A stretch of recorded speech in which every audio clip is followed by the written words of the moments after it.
Welcome to నేటి ధరణి. తొండంగి హైవేపై అక్రమ oil, diesel, తార్, petrol దుకాణాలు పట్టించుకుని అధికారులు. నేటి ధరణి న్యూస్.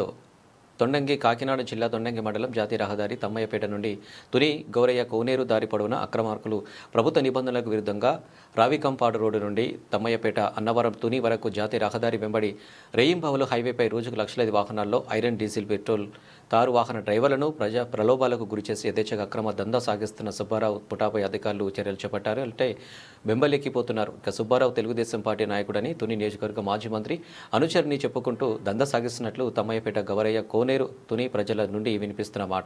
ఈ అక్రమ ఆయిల్, తారు కొనుగోలు దుకాణాల వద్ద నుండి భారీ మొత్తంలో సొమ్ములను వసూలు చేసి అధికారులకు, నాయకులకు ముడుపులను చెల్లిస్తున్నట్లు ప్రజల నుండి వినిపిస్తున్న మాట. ఇదిగో చూడండి, తమ్మయ్యపేట పెట్రోల్ బంకు ఎదురుగా ఉన్న అక్రమ తారు దుకాణం. ఈ తారు డబ్బాల నిండా తారు ట్యాంకుల నుండి దొంగలించిన తారేనండి. ఇది తొండంగి మండలం జాతీయ రహదారిలో ఇంత జరుగుతున్నా అక్కడ అధికారులకు కనిపించడం లేదా అని ప్రజలు ప్రశ్నిస్తున్నారు. కాకినాడ జిల్లా పోలీసు అంతరంగం జాతీయ రహదారి హైవేపై చీమ చిటుకుమంటే చర్యలు చేపట్టే స్పెషల్ బ్రాంచ్ అధికారులకు తొండంగి తుని హైవేపై అక్రమ దందా కనిపించడం లేదా అని ప్రజలు విమర్శలు గుప్పిస్తున్నారు.